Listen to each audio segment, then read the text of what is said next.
আসসালামু আলাইকুম। Hello friend, স্বাগতম আমাদের আরও একটি নতুন ভিডিওতে।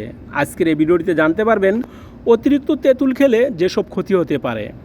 টক মিষ্টি স্বাদের তেঁতুলের কথা মনে হলেই জিভে পানি চলে আসে অনেকেরই।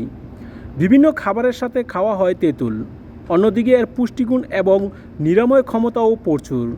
কিন্তু তেঁতুলের কিছু পার্শ্ব প্রতিক্রিয়াও আছে। আজকে আমরা তেঁতুলের সেই পার্শ্ব প্রতিক্রিয়াগুলো সম্পর্কে জানব। তাহলে চলুন জেনে নেওয়া যাক অতিরিক্ত তেঁতুল খেলে যেসব ক্ষতি হতে পারে। 1 নম্বরে পিত্তথলিতে পাথর গঠনে সাহায্য করে। কয়েকজন ভারতীয় গবেষক প্রমাণ করেছে যে ঘন ঘন প্রচুর পরিমাণে তেঁতুল খাওয়া পিত্তথলিতে পাথর হতে সাহায্য করে। এর ফলে জন্ডিস, তীব্র জ্বর, পেটে ব্যথা, বমি বমি ভাব, বমি হওয়া, পরিপাকের সমস্যা এবং লিভারের সমস্যা হতে পারে। 2 নম্বরে গ্লুকোজের মাত্রা কমে। অতিরিক্ত তেঁতুল খাওয়ার ফলে রক্তে গ্লুকোজের মাত্রা কমে যায়, ফলে অনেকেরই হাইপোগ্লাইসেমিয়াতে আক্রান্ত হবার সম্ভাবনা বৃদ্ধি পায়। 3 নম্বরে দাঁতের এনামেল নষ্ট করে। তেঁতুল উচ্চমাত্রার অ্যাসিডিক প্রকৃতির, তাই নিয়মিত তেঁতুল খেলে আপনার দাঁতের এনামেল নষ্ট হয়ে যেতে পারে। তাই বলা যায় যে অতিরিক্ত তেঁতুল খাওয়া আপনার স্বাস্থ্যের জন্য যেমন খারাপ, তেমনি আপনার দাঁতের জন্যও খারাপ। 4 নম্বরে ওজন কমে যায়। অতিরিক্ত পরিমাণে তেঁতুল খেলে শরীরের ওজন কমে যেতে পারে। 5 নম্বরে হাইপোগ্লাইসেমিয়া হতে পারে।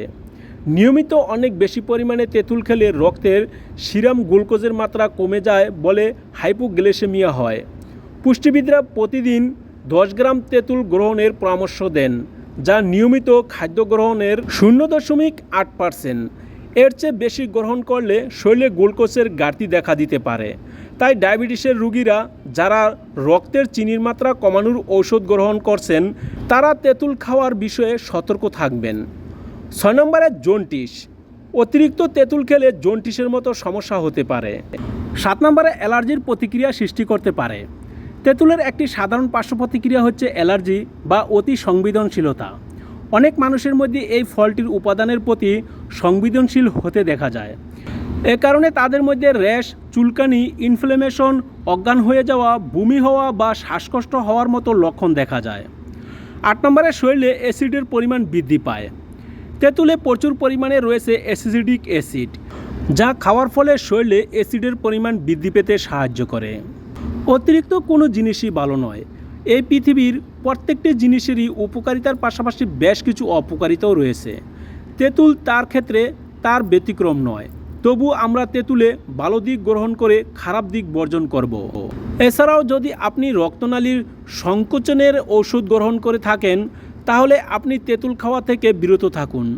এই ফলটি রক্তনালীকে আরও সরু করে দিবে, ফলে রক্ত প্রবাহ কম হবে এবং রক্তনালী পুরোপুরি বন্ধও হয়ে যেতে পারে।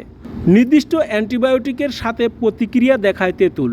যেহেতু ল্যাক্সেটিভ হিসাবে কাজ করে তেঁতুল, তাই আপনি যদি ইতিমধ্যেই ল্যাক্সেটিভ গ্রহণ করে থাকেন, তাহলে তেঁতুল গ্রহণ করা থেকে বিরত থাকতে হবে আপনাকে। বন্ধুরা, আমাদের এই ভিডিওটি যদি আপনাদের কাছে একটুও ভালো লেগে থাকে, ভিডিওটিতে একটি লাইক দিবেন, কমেন্ট করবেন এবং আপনার বন্ধুদেরকে দেখার জন্য শেয়ার করে দিবেন। ভালো থাকবেন। আল্লাহ হাফেজ।